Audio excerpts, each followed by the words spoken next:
Banyak orang bertanya kenapa kita harus mengalokasikan sebagian rezeki yang kita punya untuk satu bisnis yang mungkin berbeda dari bisnis pertama.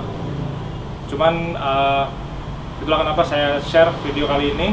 Jadi hari ini saya akan cerita kenapa saya yang seorang wedding photographer akhirnya mengalokasikan uang saya dari hasil fee memotret untuk membuat sebuah hospitality business yang tadinya guest house kemudian berkembang menjadi 1, 2, 3 rumah hingga masuk ke arah coffee shop.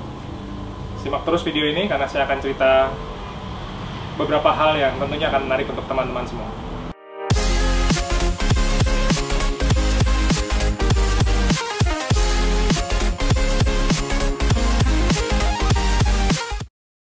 Halo teman-teman semua, nama saya Bima. Terima kasih sudah datang ke channel saya. Dan seperti yang tadi saya sudah bilang bahwa di video saya hari ini saya akan cerita tentang kenapa seorang wedding photographer yang masih aktif sampai sekarang justru mengalokasikan sebagian uangnya untuk bisnis yang berbeda dari bisnis core bisnis utamanya. Jadi awal mulanya sebenarnya alasan utamanya kenapa saya masuk ke dunia hospitality adalah karena saya suka di bisnis ini. Jadi dunia fotografi yang saya tekuni selama 11 tahun ya, saya mulai motret dari 2009 itu alhamdulillah membuat saya untuk bisa dalam tanda kutip ya berpetualang dari satu kota kecil ke kota lain, kemudian dari antar provinsi ke provinsi lain sampai akhirnya saya masuk ke pemotretan destination wedding yang membuat saya bisa terbang ke beberapa negara. Dari hal-hal kecil ini, karena bertahun-tahun ya, udah 11 tahun, akhirnya timbullah sebuah hobi baru, yaitu adalah traveling. Dimana traveling itu ya, bagi saya pribadi ya, yang namanya traveling itu memang harus mau mencoba berbagai macam fasilitas sih. Misalnya naik pesawat ya, saya naik full service bisa, naik yang economy class, artinya budget airlines juga bisa. Terus hotel, saya bisa menginap di guest house, hostel, hotel bintang 5, private resort, villa, atau bahkan karena nggak ada pilihan lain ya, saya harus tidur di bandara ngemper di depan lift. Saya pun menikmati itu. Jadi bagi saya dunia traveling ini sangat luas, sehingga kalau kita selami lebih dalam, saya percaya bahwa ini bisa menjadi sebuah bisnis yang menjanjikan. Karena itu di 2013 saya mulai buka Boma House ya, itu guest house saya pertama kali di 2013 dengan kamar hasil kos-kosan. Kemudian 2014 saya membuka namanya Boma House juga, tapi posisinya berbeda, jadi jaraknya sekitar 2 kilo. Lalu yang ketiga ini saya membuka The Cendela dan kemudian ada coffee shopnya di teras gitu, namanya 10 Coffee. Nah, kadang teman-teman saya sama fotografer juga tanya kenapa saya justru tidak membuka studio di kota lain, kemudian atau misalnya persewaan gaun lah, atau artinya sesuatu yang inline gitu. Cuman bagi saya pribadi, saya kepingin suatu saat destination wedding fotografi bisnis yang saya jalani ini bisa saya bawa kemanapun. Jadinya saya punya sebuah imajinasi bahwa bisnis masa depan itu bisnisnya bisa dipantau secara remote. Walaupun misalnya saya punya studio di beberapa tempat, cuman bayangan saya tidak mau terkunci ke dalam satu kota, sehingga dimanapun saya tinggal saya bisa running bisnis saya. Nah, saya sangat mencintai fotografi, karena itu sampai sekarang pun kalau misalnya saya sedang memotret, maka Boma House yang menjadi rumah saya sekarang saat ini saya tutup. Jadi konsepnya di Boma House itu masih sangat sederhana, berbeda dengan di The Cendela ya, dimana di sini sudah dibantu dengan para tim, ada tim untuk guest house, ada tim untuk coffee shop, sehingga saya motret nggak motret tetap bisnis ini jalan. Kalau ditanya lebih detail kenapa dunia traveling, dunia hospitality justru akhirnya makin menyempurnakan bisnis saya di wedding fotografi, karena bagi saya pribadi ya, antara hospitality dan fotografi itu sama-sama bisnis services. Jadi menurut saya sangat erat kaitannya, sehingga ketika misalnya gini nih, saya di guest house saya gitu, kita selalu budayakan untuk menyapa. Maka ketika tamu datang, saya selalu tanya, halo, so where you come from, and then what would you like to see in Indonesia gitu. Jadi saya berusaha untuk membantu apa yang dia inginkan, apa yang pengen dia lihat di negara saya. Nah, begitu juga ketika di wedding fotografi. Jadi begitu inquiry masuk nih, kadang ada satu klien gitu yang kemarin dia tanya, we would like to go to Maldives, but if you have another references, so we will really open mind to hear your suggestion. Jadi artinya klien saya ini sangat menyukai pantai, tapi ketika dia tahu saya dari Indonesia, maka jelas kita punya Bali. Terus saya bilang, how about Bali? Dia bilang, saya kepengen geografis yang lebih unik gitu.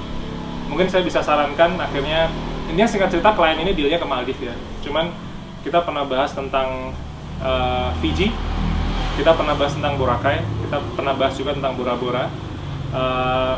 Honestly saya belum pernah ke sana, cuman di pemotretan kali ini akhirnya di 2014 akhirnya kita deal ke Maldives. Kemudian 2014, 2015 saya 2 kali ke Maldives hampir setiap tahun. Hal itu membuat akhirnya saya bisa memberikan layanan services yang lebih bagus lagi gitu. Dan bonusnya nih sebagai kita orang Indonesia yang mungkin dari kecil ya belum lancar bahasa Inggris, maka ketika saya berbisnis di hospitality mau nggak mau 90% tamu saya orang bule. Jadi akhirnya ngomongnya pun akhirnya dalam bahasa Inggris. Nah, dari korelasi hal-hal sederhana itu membuat saya makin mencintai bisnis ini. Sehingga kalau ditanya, kepengen nggak buka di Bali? Kepengen sekali. Buka di Labuan Bajo, kepengen nggak? Kepengen. Buka di Boracay gitu, kepengen nggak? Pengen sekali. Jadi saya percaya suatu saat dengan segenap kemampuan resources yang saya punya ya, artinya ya nabung, kemudian ya berinvestasi, artinya membuka cabang-cabang hospitality baru itu adalah sebuah impian.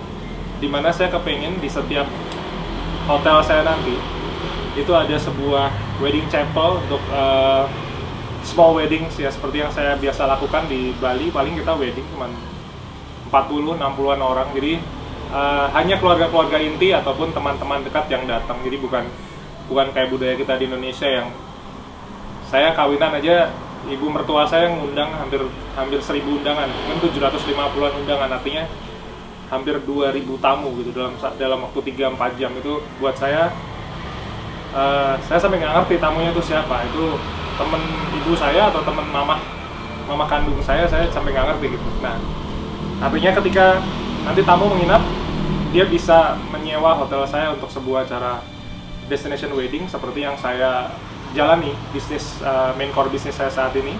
Sehingga terserah dia mau pakai jasa saya, boleh, enggak juga nggak apa-apa. Kalau ditanya tips tentang apa sih tipsnya ketika kita mau buka bisnis gitu, buat saya paling gampang itu bisnis dengan apa yang kita sukai ya. Saya tahu sih di luar sana ada teman, ada saudara, bahkan ada mungkin orang-orang yang mungkin aktif di dunia maya bahkan bilang intinya adalah saya nggak peduli dengan passion gitu. Cuman jika ada sebagian dari teman-teman yang memang mengaku ini nggak apa-apa, good luck with that. Cuman saya pribadi adalah orang yang memang benar-benar bekerja dari passion. Fotografi itu passion saya, hospitality, ketemu dengan orang satu dengan yang lainnya itu adalah passion saya. Itu so far selama 11 tahun ini akan sangat memudahkan saya untuk ekspansi bisnis saya. Karena bedanya gini sih, kalau jujur kita bisnis totally for money ya, untuk duit ya. Cuman ketika duit terus yang dipikirin, itu juga saya juga pikir terus ya. Cuman ketika saya tidak menyukai apa yang saya lakukan, terus katanya orang-orang pinter itu kan, yang penting kita bisa cari orang gitu. Oke, good luck with that gitu. Cuman tidak dalam bisnis yang saya jalani gitu. Karena saking cintanya saya sama bisnis, saya mau get involved dengan bisnis saya. Saya tahu ini adalah metode yang sangat konvensional dan mungkin tidak dianut oleh beberapa teman-teman yang mungkin jauh lebih pandai daripada saya. Cuman saya masih suka aja terjun langsung ke bisnis, dimana motret ya, saya jelas motret, asistennya cuma istri saya. Saya editing mungkin layout album sudah dioper ke desainer yang jauh lebih hebat daripada saya. Cuman ketika ada beberapa karya-karya masterpiece yang memang saya ajukan untuk lomba di level dunia, editingnya nggak bisa desainer, saya sendiri yang pegang, kemudian submittingnya juga saya. Begitu juga di guest house dan coffee shop. Sejak 2013 lalu ada sih staff yang kalau mungkin bahasa kasarnya adalah serabutan ya, untuk ganti spray, untuk bikin makan gitu. Cuman sesekali saya tuh masih suka bersih-bersih rumah sendiri gitu. Sampai sekarang di sini ada pekerjaan bersih-bersih yang masih setiap kali saya datang saya selalu ambil sapu, saya kerja turun langsung. Kalau ada tamu, kebetulan saya jaga di bar gitu, terus ada yang tamu datang misalnya, terus dia bilang, is there any coffee here? Ya sure. Would you like to drink? Saya selalu tanya, bahkan saya mau mempelajari langsung bagaimana cara meracik kopi itu dari barista-barista saya yang jauh lebih hebat daripada saya. Jadi saya pikir buat teman-teman yang mungkin masih sejalan nih dengan saya bahwa bisnis itu bisa dilakukan berdasarkan passion, saya pikir mudah-mudahan video ini bermanfaat karena 11 tahun ya saya gedein bisnis saya di fotografi sampai masuk ke hospitality. Fotografi juga saya motret di Tenda Biru tuh, roll-rollan film 2009 saya 2007 sebenarnya saya mulai motret, masih pakai roll film 35 mili. Saya dibayar 100.000. Jadi artinya benar-benar dari cuma tetangga ke tetangga ya.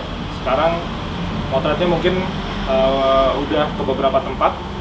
Sampai sekarang di guest house juga begitu. Jadi saya selalu semuanya berdasarkan passion, karena passion itu buat saya membuat saya seperti tidak bekerja. Jadi every day is holiday.